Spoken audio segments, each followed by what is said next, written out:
महिला दबती आज आप देख रहे हैं कि हर जगह आपको महिला ही नज़र आएगी। 50% का हम लोग का अधिकार है। जो आप पहले दबा के रखे थे, अब हम लोग निखर चुके हैं और अपनी ताकत से निखरना भी चाहते हैं। नमस्कार, मैं विक्रम भगत नागवंशी और आप देख रहे हैं मधुबनी न्यूज। नेताजी मैदान में हैं। अभी चुनाव का माहौल है और जो भी नेताजी हैं वो मैदान में हैं, जनता के बीच जा रहे हैं, उनसे वोट की अपील कर रहे हैं, अपने वादे कर रहे हैं, जो विकास किया है उसके बारे में बता रहे हैं। चलिए, आज हमारे साथ एक ऐसी शख्सियत है जो अपने दम पर और महिलाओं के लिए आवाज़ बनने का काम किया। हमारे साथ है निवर्तमान जिला पार्षद सरिता देवी। तो इनसे हम बात करते हैं। बहुत बहुत स्वागत है आपका मधुबनी। धन्यवाद विक्रम जी। सरिता जी, ये बताइए, जो पिछले 5 साल आप रहे हैं, तो क्या जनता के किन किन मुद्दों को आपने प्रमुखता से उठाया है? हम अपने 5 साल के कार्यकाल में अनेकों बिंदुओं पे चर्चा किए हैं। अपने सदन में हम लोग का 4 बैठक हुआ, उसमें एक भी मुद्दा नहीं है जिसको हमने छोड़ा है। आप हमारे लेटर पैड को देख सकते हैं। कुछ कमियां हम लोग में हुई हैं जो सरकार द्वारा ही हम लोग को कमज़ोर कर दिया गया है। इस पंचवर्षीय हमको क्या, पूरा देश इस बीच में कमज़ोर हुआ है। 20 और 21 ये 2 साल जो है हम लोग का व्यर्थ गया है। हम एक भी काम नहीं कर पाए हैं। इसमें हम लोग के कहीं ना कहीं ऊपर से ही कमजोरी मिला है। और नहीं, बीच में कोरोना काल भी था, इसको लेकर के बजट की भी समस्या बहुत बजट की समस्या ही हम लोग को भी कमज़ोर की है। और हम अपने जनता को जितना दे सकते थे उसमें त्रुटि हुई है।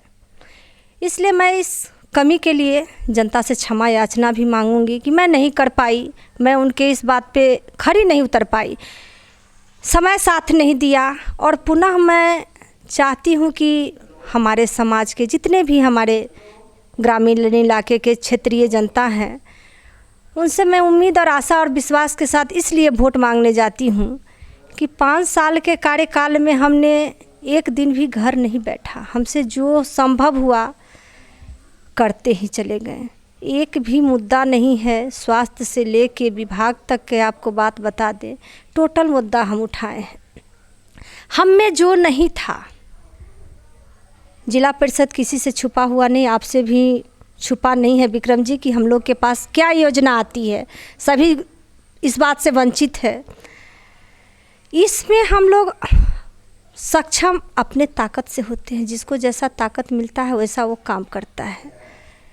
हम अपने लिंक से 3 सामुदायिक भवन जो अभी तक नहीं यहाँ आया है, 26 लाख का योजना है। एगो आपको हम बता दें हिसार में है, एगो झिटकी में है काली मंदिर, एगो हिसार काली मंदिर और एक कान्हरपट्टी में है। ये तीनों योजना है जो गर्वान्वित हमको महसूस होता है कि हम कहीं और से लाएं और लाके अपने धरातल पे रखे हैं। हालांकि उसका भी शिलान्यास नहीं हुआ है, लेकिन टेंडर पास हो गया है। वो जो टेंडर उनका निकल चुका है, वो जो पास करेंगे उनका भी नाम आ चुका है। नहीं, अमूमन ये देखा जाता है जो महिला जनप्रतिनिधि होती है, जो महिला चुनाव में आती है, तो अधिकांश जगहों पे देखा जाता है कि उनका जो पति होता है, जो निवेदक होते हैं, वही सारा काम करते हैं। लेकिन आप में मैंने एक चीज़ देखा है कि आपने पूरी प्रमुखता के साथ में जो महिला की आवाज़ है उसको आपने उठाने का काम किया है, जनता की आवाज़ को आपने उठाया है। तो महिलाओं के लिए क्या कहेंगे कि महिला जो है कहीं ना कहीं दब रही है? नहीं विक्रम जी, इस बात को हम नहीं मानेंगे कि महिला दब रही है। महिला दबती आज आप देख रहे हैं कि हर जगह आपको महिला ही नज़र आएगी। 50% का हम लोग का अधिकार है। जो आप पहले दबा के रखे थे, अब हम लोग निखर चुके हैं और अपनी ताकत से निखरना भी चाहते हैं। पद और प्रतिष्ठा, ये कुर्सी जो है किसी को भी भाग्य से मिलता है, इसको सजा के रखना चाहिए, हमारा सोच है। घरेलू महिला बनना आम बात है, हर कोई है। पूरा देश ही जो घरेलू महिला है घर लेवल पे काम करती है। और जो बाहर निकलती हैं उनसे मेरा विनती आग्रह है कि बाहर निकले, अपना छाप छोड़िए। जब तक आप अपना छाप नहीं छोड़िएगा आपको कोई पहचानेगा नहीं। आज आप हमें जानते हैं, इससे 5 वर्ष पहले आप हमें नहीं जानते थे। अतुल जी को जानते थे, बाबूजी को जानते थे, आप उनसे परिचित थे, लेकिन आपने हमें कुर्सी दिया तो आप हमें जानते हैं। हम चाहे कि इस कुर्सी को हम सजा के रखें, अपने जनता का जितना भी काम हुआ आप सामने भी पूछ सकते हैं, अतुल जी का ज़रूरत हमें नहीं पड़ा। चाहे हमारा वो अपना कार्यालय हो, चाहे जिला का क्या बेनीपट्टी कार्यालय हो या उमगांव हो, तीनों जगह पे हमने अपने ही काम किया। अब प्रयास किया कि सब इस काम में हमें इज्जत सम्मान दे। सच उन्होंने हमें वोट दिया है, मेरे नाम पे मोहर लगा है, तो इस मोहर को हमने इज्जत दिया बस। जी बिल्कुल, आपने सही बात कहा है। इन्होंने कहा कि जो महिलाएं हैं आज निकल रही है, अपने अधिकार के लिए लड़ाई लड़ रही है। तो सरिता जी ये बताइए, अब तो चुनाव है, आप जा रहे हैं, जनता के बीच जा रहे हैं, तो क्या मुद्दे हैं इस बार? जब दोबारा आप चुनाव जीत करके आती हैं तो प्रमुखता क्या होगा, किन किन कामों को आप प्रमुखता देंगे? विक्रम भैया, काम की कमी नहीं है, करने वाली की कमी है। हमसे जो बन पड़ा सरकार द्वारा, तो हमें जो योजना मिलेगा वो तो हम करेंगे ही। हम अपना भागीदारी बढ़ चढ़ के देंगे, आपसे लेके उनसे लेके रास्ता पे चलने। कहा हम लोग के देहाती में कहावत है कि पैसा का कमी नहीं है, बीछने वाले का कमी है। अकल होना चाहिए जब बीछे कहाँ से।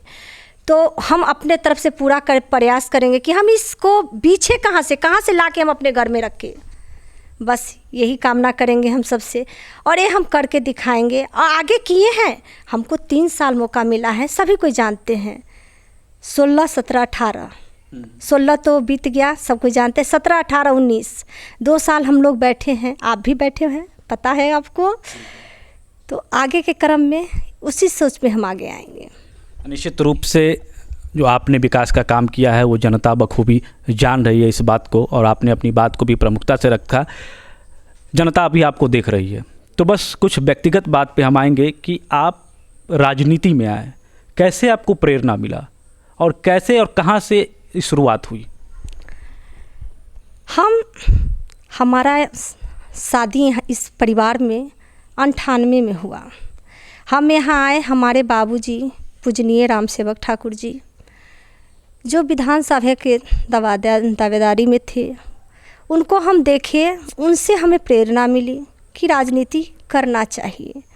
समय बदलते गया, राजनीति उनका ऐसा कोई जगह नहीं है जो उनका नाम नहीं है। हम 8 पंचायत घूमते हैं, घर घर हम जाते हैं, हर घर में इनका नाम लिया जाता है। तो कहीं ना कहीं ये हमारे लिए भी सम्मान की बात है कि हमारे घर से इतना सुंदर नाम आता है।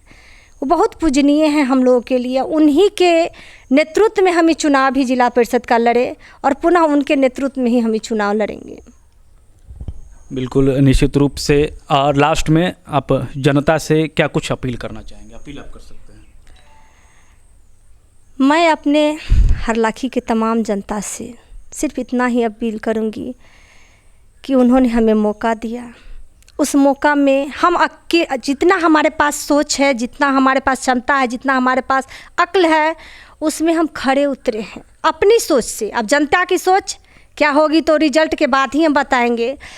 और हम चाहते हैं कि इस सोच से हम 5 साल फील्ड में रहें, हम घर नहीं बैठे हैं, सबको मान सम्मान दिए हैं, न जात किए न पात किए, एक नज़र से हम हर किसी को देखें। उसी सम्मान के आधार पे हम चाहते हैं, काम में त्रुटि हुई है तो हम क्षमा याचना भी करते हैं। जनता को बहुत आस रहता है एक किसी भी प्रतिनिधि से, चाहे वो मुखिया जी हो, वार्ड सदस्य हो, जिला परिषद जी हो, पंचायत से कुछ और ज़्यादा लगाव रहते हैं। उस लगाव में सभी से कमी हुई है और हमसे भी हुई है। तो क्षमा याचना के साथ पुनः हमें अपना आशीर्वाद दे, उस आशीर्वाद के लिए हम कामना बहुत बहुत शुभकामनाएं मधुबनी न्यूज़ के तरफ से भी आपको। ये थी सरिता देवी हैं जो जिला परिषद उम्मीदवार है, निवर्तमान भी है, जिला परिषद रही है और अच्छा काम भी की है। तो बने रहे मधुबनी न्यूज़ के साथ।